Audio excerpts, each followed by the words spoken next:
Bienvenue dans l'Ondée, le podcast de lecture. Dans cet épisode, je te lis un nouveau livre. C'est une nouvelle de Jack London. La nouvelle de ce livre audio est tirée du recueil Contes des mers du Sud et s'appelle La dent de cachalot. Bonne écoute. C'est une vieille histoire que l'on m'a contée et qui eut pour théâtre les îles Fidji. John Starhurst était un beau jour arrivé à la maison de mission, installée à Viti-Levu, au village de Rewa, et, à peine débarqué, avait déclaré dans son zèle apostolique qu'il allait répandre l'évangile sur toute la surface de l'île. Or, Viti-Levu, qui veut dire la grande terre, est la plus importante des îles de l'archipel des Fidji. Île d'une étendue variable, grandes et moyennes, et des centaines de petites, où vivaient sur les côtes avec des titres de possession singulièrement précaires un certain nombre de missionnaires, de trafiquants et de pêcheurs de bêches de mer, ainsi que d'anciens matelots déserteurs de navires baleiniers qui avaient trouvé là un refuge. Quant aux indigènes, de fiefés cannibales. À 2 pas des paillotes et des maisons de bois des Blancs, fumaient sans trêve et sans refroidir jamais les fours à cuire, la chair humaine, où étaient traînés les corps abattus destinés à de succulentes ripailles. Le lotu, c'est-à-dire le culte, progressait lentement et souvent à la manière des crabes. Des chefs dûment catéchisés qui se proclamaient chrétiens et étaient accueillis en frères dans la chapelle de la mission, s'esquivaient souvent au cours même de l'office divin pour s'en aller prendre leur part de quelque cher ennemi, dont le fumet venait, dans l'air, dilater leurs narines. Manger ou être mangé avait été, et de tout temps, la loi du pays. Pour longtemps encore, elle semblait destinée à demeurer telle. Certains chefs, tels que Tanoa, Tuivekoso et Tuikilakila, parmi les plus célèbres, avaient littéralement, au cours de leur vie, dévoré des troupeaux de leurs semblables. Mais, entre tous ces gloutons, Ra Udreundre, qui régnait à Takiraki, s'était adjugé sans conteste le premier rang. À l'aide d'une rangée de pierres, alignées devant son palais, il tenait un registre de ses exploits gastronomiques. Chaque pierre indiquait un homme qui l'avait mangé. La rangée avait une longueur de 230 pas, et les pierres étaient au nombre de 872. Nul doute que la rangée ne se fût encore accrue, si Ra Undre n'avait eu la malchance, au cours d'une escarmouche livrée dans la brousse, de recevoir au creux des reins un javelot qui l'avait mis bas. D'où il résulta que ce fut à lui d'être servi sur la table de Naungavuli, un débutant dont le médiocre registre ne comptait encore que 48 pierres. Surmenés par leurs allées et venues perpétuelles et leurs prêches, minés par la fièvre, les missionnaires se cramponnaient à leur tâche. Ils désespéraient parfois, mais espéraient quand même. Ils attendaient une aide céleste imprévue, quelque flamme qui, pareille à celle du Saint-Esprit quand elle vint, le jour de la Pentecôte, se posait sur le front des apôtres, descendrait sur les mécréants pour les éclairer et récolter une magnifique moisson d'âmes. Mais rien ne venait, et les têtes crépues des Fidji s'obstinaient dans leurs détestables pratiques. Les Noirs se refusaient à abandonner leurs fours et leurs marmites à chair humaine, tant que le gibier demeurait abondant. Parfois, quand il y avait pléthore de viande sur pied, ils s'amusaient à mystifier les missionnaires et faisaient subrepticement courir le bruit que, tel jour, à telle heure, en tel lieu, il y aurait en série un grand abattage et une rôtisserie sans pareille de cochons longs. Les bons missionnaires, qui savaient ce que parler voulait dire, accouraient en hâte, et pour une rançon de bâtons de tabac, donnent de calicots et de litres de haricots, s'empressaient de racheter au chef de la ville la vie des victimes. Mais celle-ci était reprise et mangée, la semaine ou le mois d'après. L'opération était à double bénéfice. C'est dans une telle ambiance que John Starhurst proclama qu'il était décidé à évangéliser à fond Viti-Levu et que, pour ce faire, il n'hésiterait pas à pénétrer jusqu'aux régions les plus sauvages de l'intérieur de l'île. Ces paroles furent reçues avec consternation, tant par ses collègues missionnaires, qui tentèrent tout pour le dissuader de ce dessein, que par les instructeurs indigènes qui pleurèrent doucement. Le roi de Rewa, en personne, l'avertit que les gens de la montagne lui feraient kai-kai. Il ajouta que lui-même, étant bon chrétien, se verrait ensuite pour les punir dans la nécessité de partir en guerre contre les coupables. Mais jamais il ne l'ignorait pas, il ne pourrait les soumettre. Et ce qu'il savait bien, au contraire, c'est que ceux-ci descendraient en foule par la rivière du même nom, vers Rewa, qu'ils mettraient au pillage et brûleraient. Voilà ce qu'il ne pourrait empêcher, et si John Starhurst s'obstinait à aller se faire kai-kai, de grands malheurs et beaucoup de morts en résulteraient. Une ambassade des notables de Rewa vint, au cours de la journée, appuyer ces redoutables affirmations. John Starhurst écouta patiemment ses interlocuteurs, discuta avec bienveillance, mais ne céda point d'une miette sur ses intentions. À ses frères de la mission, il exposa qu'il ne cherchait pas le martyre, mais qu'un appel d'en haut le poussait à agir, comme il disait, et qu'il se contentait d'obéir à la voix du Seigneur. Les trafiquants établis dans l'île arrivèrent à la rescousse et, plus pressants que quiconque, plaidèrent chaudement la négative. « Vos objections, leur répondit simplement Starhurst, sont pour moi sans valeur. Ce que vous envisagez, ce sont des intérêts terrestres et un dommage possible à vos affaires. Nos points de vue sont différents. Vous souhaitez gagner de l'argent, et mon but est le salut des âmes. Les païens de cette sombre terre doivent être amenés à Dieu. » John Starhurst protesta qu'il n'avait, au surplus, rien d'un fanatique, qu'il possédait un esprit saint et que son projet était éminemment raisonnable. La conversion des gens de la montagne, parce qu'elle aurait justement de miraculeux, entraînerait à coup sûr d'autres conquêtes spirituelles, tant à Viti-Levu que parmi les autres îles de l'archipel. Cela devait être, et rien ne saurait l'empêcher. Il n'y avait, en effet, tandis qu'il parlait, aucun signe de folie dans les suaves yeux gris de John Starhurst, mais seulement la calme résolution d'accomplir ce qu'il avait décidé en une inébranlable confiance dans la providence, supérieure aux hommes, qui le dirigeait. Il ne trouva, à Rewa, qu'une seule personne pour approuver son dessein, et même, en secret, l'encourager. Le kidam était Ravatu, un des notables du village.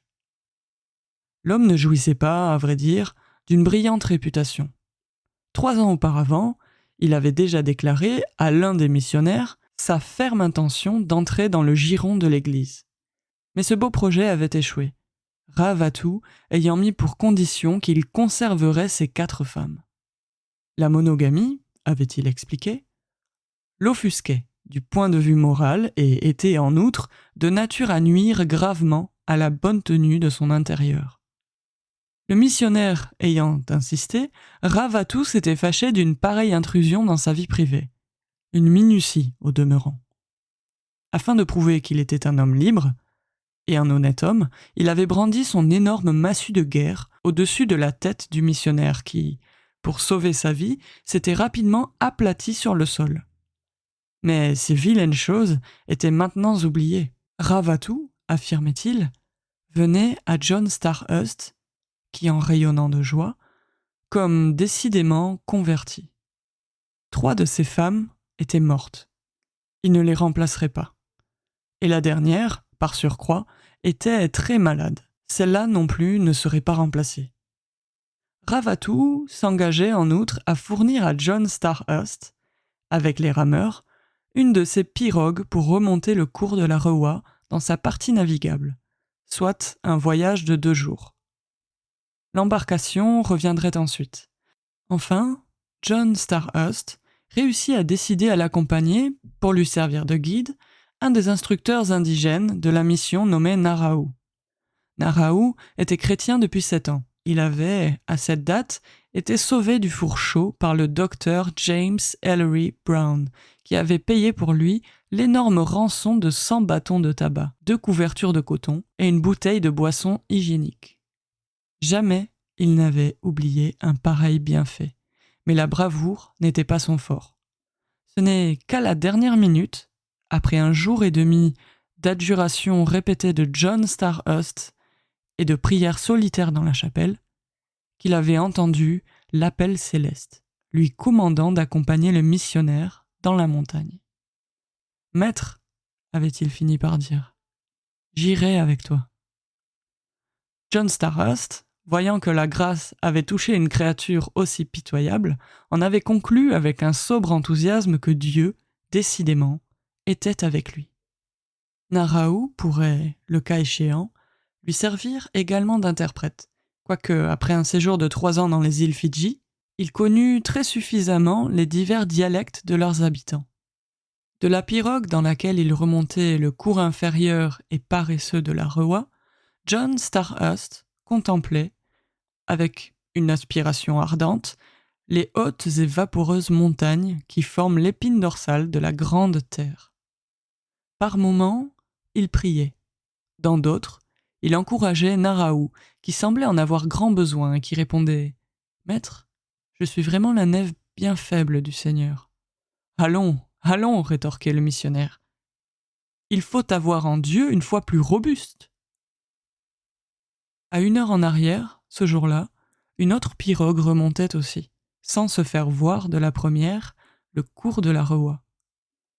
Elle était montée par Erirola, cousin germain et homme de confiance de Ravatu, à qui, pareillement, elle appartenait.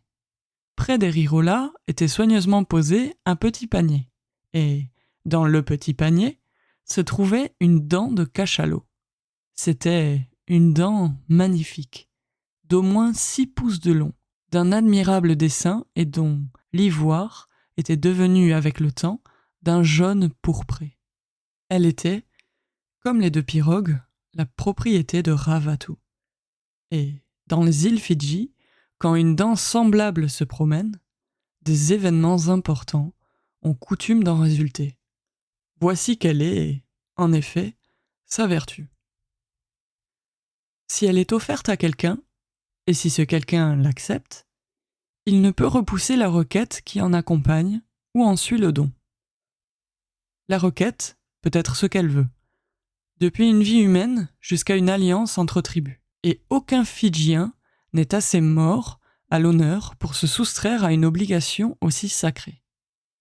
Si l'exécution en était omise ou retardée plus qu'il ne convient, les pires châtiments fondraient d'eux-mêmes sur le coupable.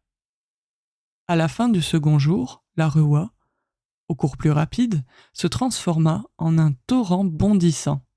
John Starhurst débarqua, renvoya la pirogue comme il en avait été convenu, et reçut pour la nuit, ainsi que Naraou, l'hospitalité d'un chef de tribu nommé Mongodro. Mongodro était un petit vieillard affable, myope et affligé d'éléphantiasis, et chez qui tout instinct belliqueux s'était éteint. Il reçut le missionnaire avec une chaude courtoisie, le fit manger à sa propre table et, doué d'un esprit curieux, avide de s'instruire, l'entreprit spontanément sur la question religieuse. Il demanda notamment à son hôte de lui exposer sa doctrine concernant la création du monde et l'origine des êtres et des choses. John Starhurst, enchanté de la tournure que prenait la conversation, résuma les enseignements de la Genèse. Mais le petit vieux, tout en l'écoutant, fronçait le sourcil d'un air soucieux. Et quand le missionnaire eut terminé, Mongodro, allumant sa pipe, fuma longtemps, et, en silence, dans un profond recueillement. Puis, secouant la tête, il ôta la pipe de sa bouche et répondit « Ce que tu me dis là ne peut pas être. Moi, Mongodro, j'étais, dans ma jeunesse, avec mes outils, un travailleur habile. Il ne m'en fallait pas moins compter 3 mois pour tailler dans le bois et mettre au point une pirogue. Et non pas une grande pirogue, mais une petite, une toute petite. Et tu prétends, toi, que cette terre et que cette eau ont été par un seul homme. Je n'ai pas dit un seul homme, mais un seul Dieu, le vrai Dieu, rectifia le missionnaire. Cela revient au même, poursuivit Mongondro. Bref, tu affirmes que toute la terre et que toute l'eau, que les arbres, les poissons, la brousse et les montagnes, le soleil et les étoiles ont été créés en 6 jours? Non, non, j'étais dans ma jeunesse, je le répète, habile de mes mains. Et pourtant, 3 mois m'étaient nécessaires pour fabriquer une seule pirogue. Ce que tu me contes est bon pour leurrer les enfants, mais aucun homme ne peut y croire. Je suis un homme, cependant. Je le reconnais. Mais il n'est pas donné à mon obscure intelligence de comprendre et de partager ta croyance. Le monde a été créé en 6 jours, répéta John Starhurst d'une voix retentissante. Je le dis parce que cela est. Tu le dis, c'est entendu, roucoula d'un ton flûté le vieux cannibale. Ne te fâche pas, tu gardes ton opinion et je conserve la mienne.